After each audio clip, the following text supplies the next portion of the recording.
বিড়ালের মতো 500 বছর বেঁচে থাকার কোনো লাভ না, সিংহের মতো 1 ঘন্টা বাঁচতে চাই। প্রধানমন্ত্রী মানে যদি ইসলাম মানে, এই কসুর প্রধানমন্ত্রী মানে না যদি ইসলামের বিরুদ্ধে। বাংলাদেশের প্রধানমন্ত্রীর নাম কি জানো?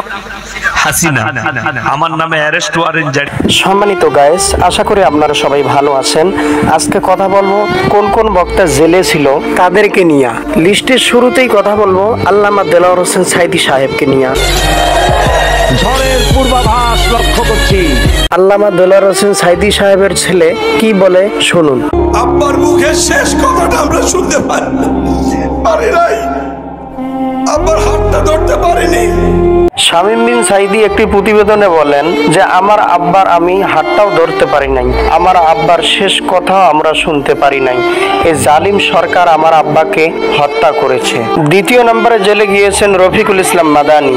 আমার মাও যদি আমার জন্য জেলখানায় না যায় আমার কষ্ট থাকবে না, কারণ এবং রফিকুল ইসলাম মাদানী বলেন আমি মাকে খুশি করার জন্য কথা বলি না, এক আল্লাহ তাআলাকে খুশি করার জন্য আমি কথা বলি। তৃতীয় নম্বরে জেলে গিয়েছেন যুবকদের আইডল মুফতি আমির হামজা। কাপড় দিয়ে বেঁধে মাটির নিচে ওই ঘরে চারিদিকে শুধু পানির আওয়াজ শোনা যায়। মুফতি আমির হামজা হুজুর ওয়াজ করতে গিয়ে এক মাহফিলে বলেছেন জেল থেকে বাহির হওয়ার পর আমার মেয়ে আমাকে চিনতে পারে না, এইটা সাধারণ কোনো কথা নয়। চতুর্থ নম্বর জেলে গিয়েছেন আল্লামা মামুনুল হক। চেতনার বিরুদ্ধে যারা কথা বলবে পিঠে চামড়া থাকবে না।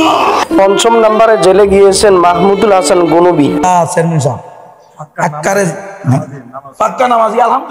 ষষ্ঠ নম্বরে জেলে গিয়েছেন জসিমউদ্দিন রহমানী, তিনি 11 বছর পর মুক্তি পেলেন। আল্লাহর নবীর মিশন বাস্তবায়ন করবে। সপ্তম নম্বরে জেলে গিয়েছেন আল্লামা খালিদ সাইফুল্লাহ আইয়ুবী। এই যে হাতে হাত করির দাগ চামড়া উঠে গিয়েছিল এখনো পর্যন্ত যায় নাই। অষ্টম নম্বরে দেশ থেকে তাড়াতে বাধ্য করেছে মিজানুর রহমান আজহারিকে এই জালিম সরকার শেখ হাসিনা। যে ব্যক্তি কোনো বিষয় নিয়ে বারবার আল্লাহর বিরক্ত করে না, আল্লাহ রেগে যায়। আরো অনেক ভালো ভালো আলেম যারা এই জালিম সরকারের জুলুম থেকে রেহাই পায়নি। আল্লাহ তাআলা এই জালিম সরকারের সুষ্ঠু বিচার করেছেন। সম্মানিত প্রিয় ভাই ও বোন, ভিডিওটি ভালো লাগলে একটা লাইক দিন, শেয়ার করুন, আর প্লিজ আমাদের চ্যানেলের মধ্যে যদি আপনি নতুন হয়ে থাকেন প্লিজ সাবস্ক্রাইব করে আমাদের পাশেই থাকুন। ধন্যবাদ।